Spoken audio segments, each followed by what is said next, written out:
Selamünaleyküm. Valla Yunus'un yanına uğradım. Bayağı bir işim vardı. Kaç saat? Sabahın 9'undan beri alt dişlerim yok. O yüzden bunu kapatıyorum. Kapatmam gerekiyor çünkü çirkin oluyor. Arkadaşımız yazmış niye maskeyi takıyorsun diye.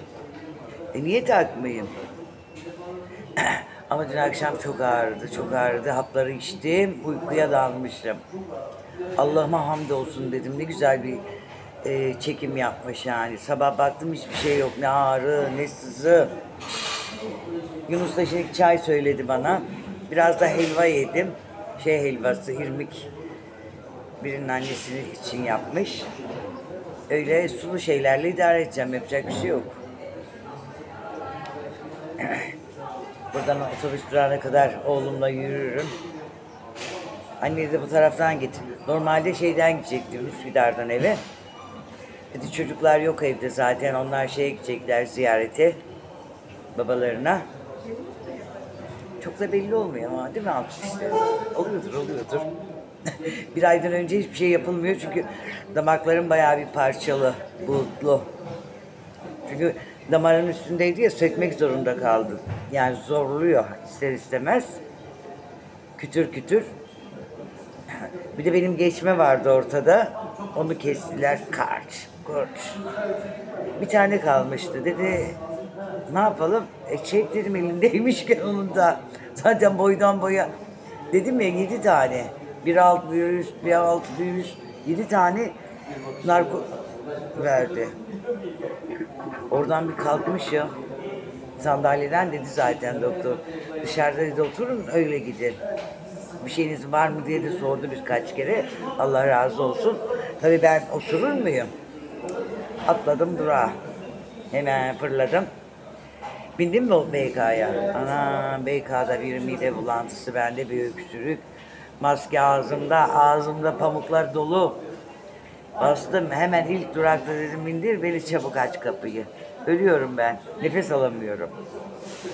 Orada kendimi toparladım, temizledim. Yanıma yedek de vermişti.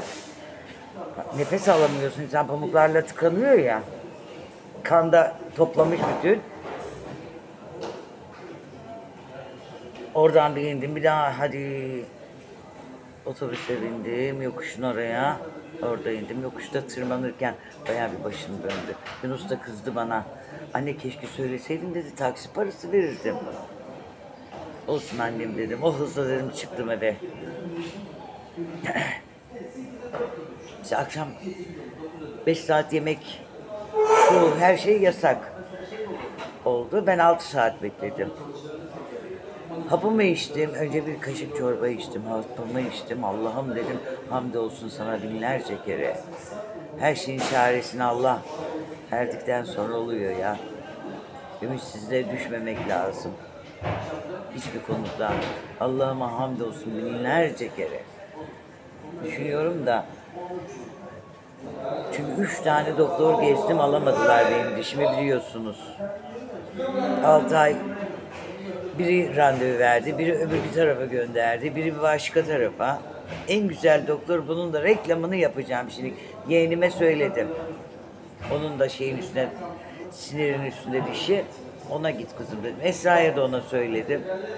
Eli o kadar hafif bana göre, o kadar tamam uyuştu ama ağzını insan böyle zannediyor, dudaklarını büyümüş.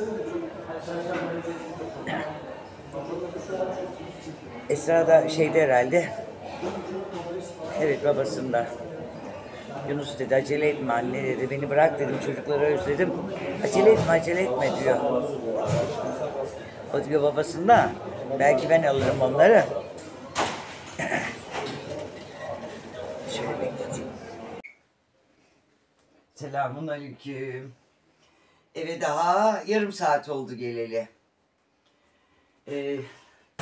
Esra yok evde bugün.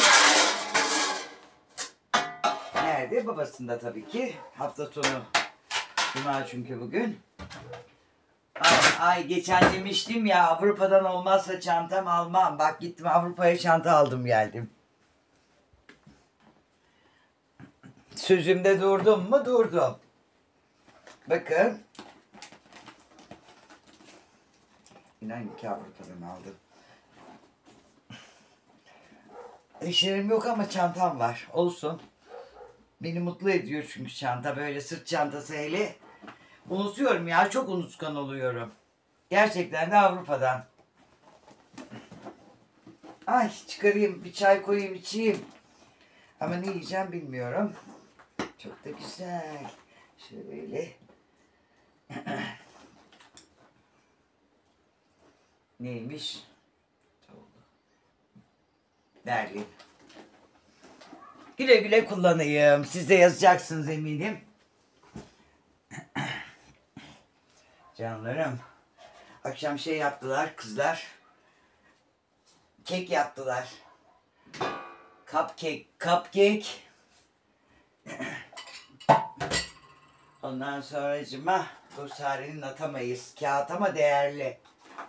Şey yapmış. Bana peçete şey koymam için, söyleyeyim poşet koymam için yapmış. Şimdi ne çiğneyebilir, ne çiğneyemem. Herhalde bir çorba atarım şimdi. Hap içmem lazım. Ekmek batırırım çaya. Başka şansım yok. Aa çorba var. Çocuklara yapmış yayla çorbası. Yayla çorbasından da içebilirim. Bir çay içeyim. Canım ne istedi biliyor musunuz? İşte yiyemiyorsun ya. Ekmeği çaya batırıp sabah öyle yapmış şu kadar ekmeği. İlaç almam lazım. Evden de çıkmam gerekiyor. Vallahi çaya batırdım ekmeği. Var ya hiçbir zaman hepimiz için geçerli. Benim için de geçerli. Benim için çok geçerli. İnsan içinden demek ki bazen kınayabiliyor. Gençsin. Mesela bir teyze vardı. Ekmeğe bisküvit batırırdı. Ekmek batırdı çaya.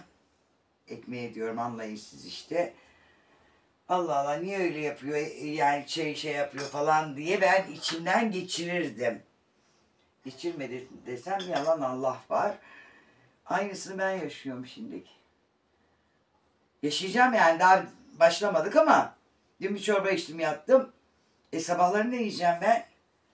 24 saat çorba mı yiyeceğim bir ay? 1,5 ay. Bilemedim. Nasıl yapacağım?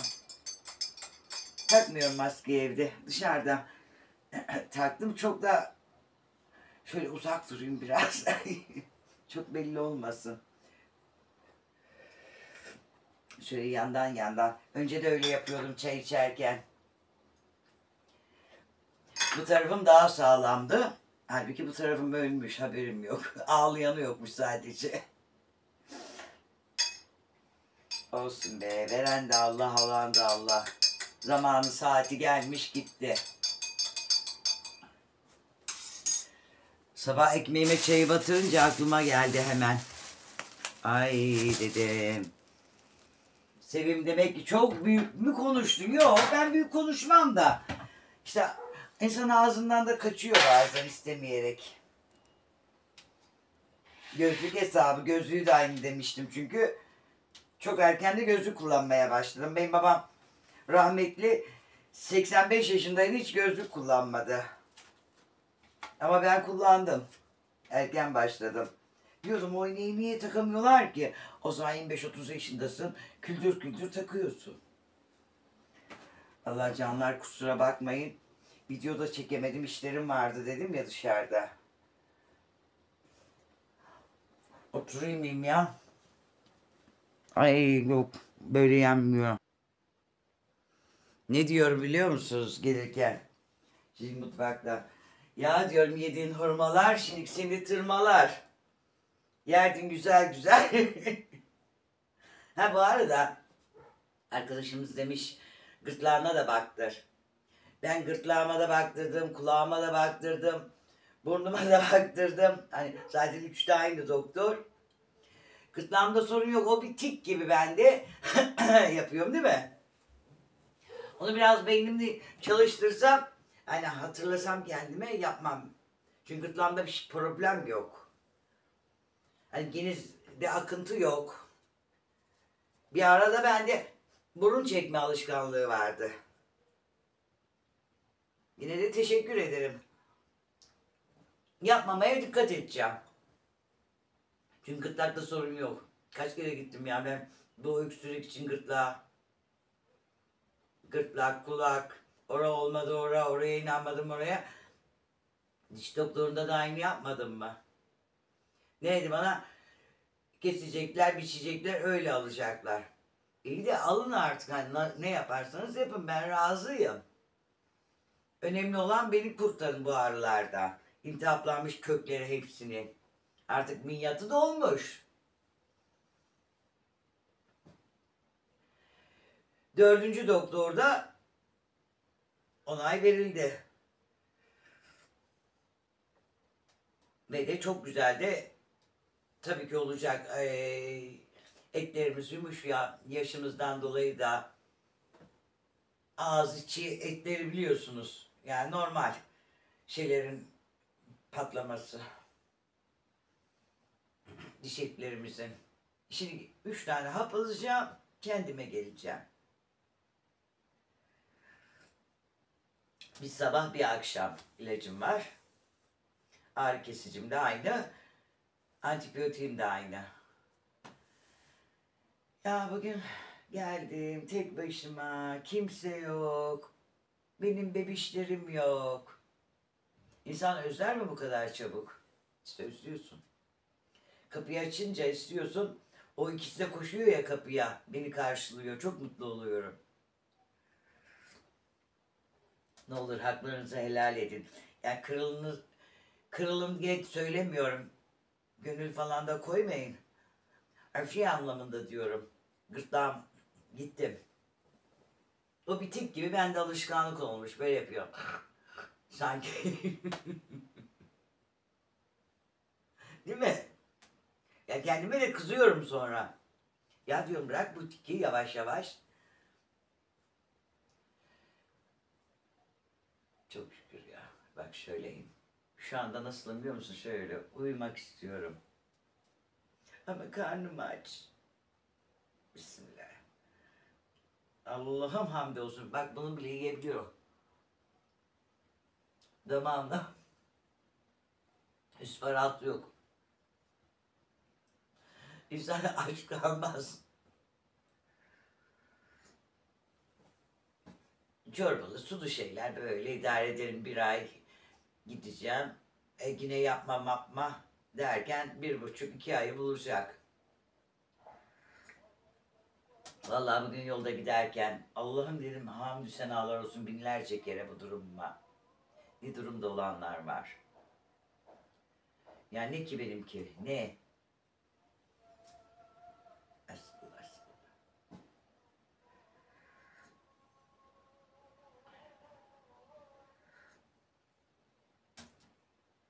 Yusuf'la Sare'nin çikolatası orada bana bakıyor, ben ona bakıyorum ama yeme şansım yok. Normalde olsa bölüşürdük.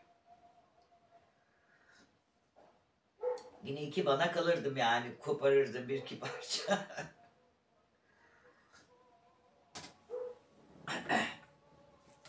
Hem de şeymiş, Şam fıstıklı. Vay. Yiyin bakalım, yiyin Sare ile Yusuf. Sallah cennet. Hava çok güzeldi bugün ve sıcaktı. Aşırı derecede. Allah'ım sana hamd söyle.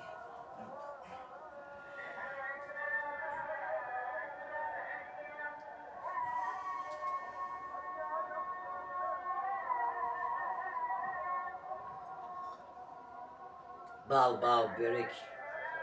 İnanın ki.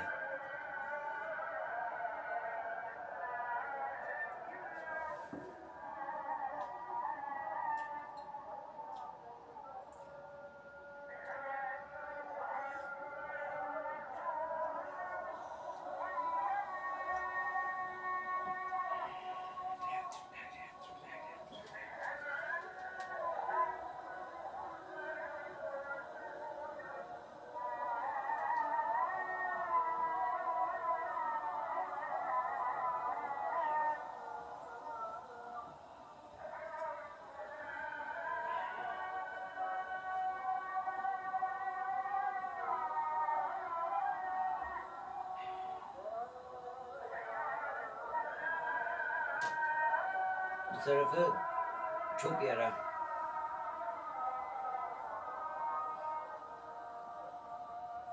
Doyuyor be insan. Çayla bile doyuyor. Karın doyurmak değil mi bütün mesele?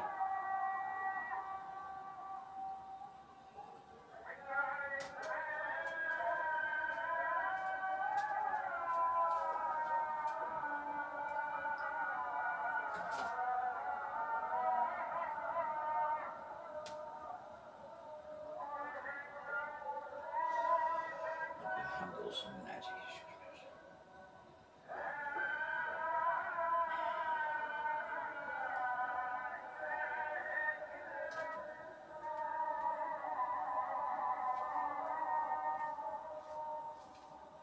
Ne yapalım, bizim de rızkımız bu kadar. Belki az izleniyoruz ama valla doğal olsun, ben şey yapamam zaten. Doğal olmayan şeyi yapamam, uygulayamam. Her şeyim doğal olsun. Allah doğru yoldan ayırmasın kimseyi, cümlesini. Valla yalan dolanla kazandığım para bana haram. Demek ki benim de rızkım bu kadar ki Allah bereketini versin içine, onu istiyorum. Çok şükür. Karnımız doyuyor, kiramızı veriyoruz. Hamdolsun Allah'ımıza. Kimseye muhtaç değiliz. Yetmez mi?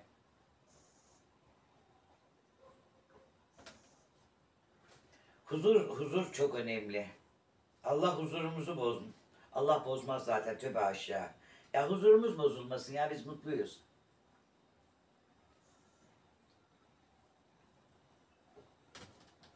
Bozacak ne olabilir ki? Her şey yolunda, her şey yolunda.